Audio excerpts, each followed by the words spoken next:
Standing या inspired भी बोलते हैं। डिस्पाइट के बाद में ऑफ नहीं आता, लेकिन इंस्पाइट के बाद में ऑफ हमेशा आता है। मीनिंग सेम है, ऑफ कहां लगाना है इस चीज को हमेशा याद रखना। इंस्पाइट अगर लिख देता तो यहां पे ऑफ को भी लगाना पड़ता। Waning, petering out, declining, subsiding, tapering off, सब एक दूसरे के सिनोनिम्स हैं। किसी चीज का धीमा पड़ना है ना, कम पड़ना। चलो, अब ये कुछ लोग सोच रहे होंगे सर ये नाच क्यों आ रहा है बार बार। एकता, एथलीट्स की वर्ब है आर। जब आप वेरी होते हैं तब आप केयरफुल, कॉशियस या वॉचफुल होते हैं, किसी चीज को लेकर के बहुत ध्यान रखते हैं आप। और ऑफ लगा के बताते हैं किस चीज को लेकर आप ध्यान रख रहे हैं। स्टांस का मतलब है पोजीशन या पोस्चर, आपका पॉलिटिकल स्टांस बताएगा आप किस पार्टी के साथ हैं और किस पार्टी के खिलाफ है। कह रहे जी द वर्ल्ड कप देखते हैं लैंड बाइट टू। उससे पहले एक फ्रेज है लैंड क्रेडेंस टू, जो कि पहले हो चुका है। इसका मीनिंग आप शायद जानते होंगे।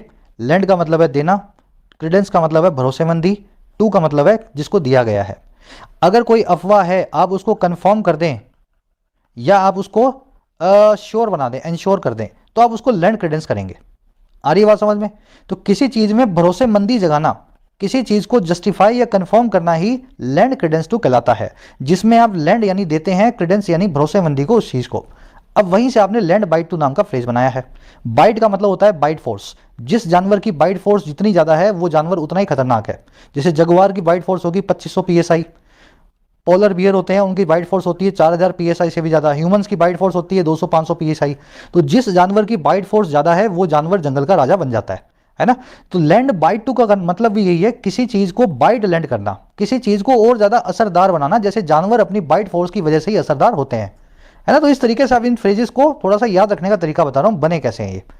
चलो, बाइट फोर्स खेल रही हैं। थ्रिल्स की वर्ब है have emerge, emerge from, appear from, eminent from, stem from, crop up from.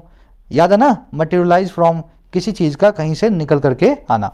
From इनके बाद में फिक्स्ड है, इसको मत निकालना, ये फिक्स प्रेपोजिशन है इन सभी वर्ड्स के बाद।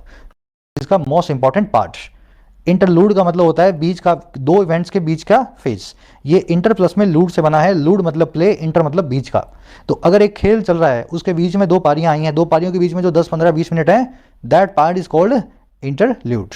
ठीक है ना। तो ऐसे इसको याद रख सकते हैं। इससे बहुत सारे वर्ड बनते हैं, कंक्लूड, प्रील्यूड, पोस्टल्यूड।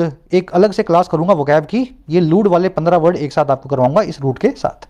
चलिए यही रैपअप करेंगे आज के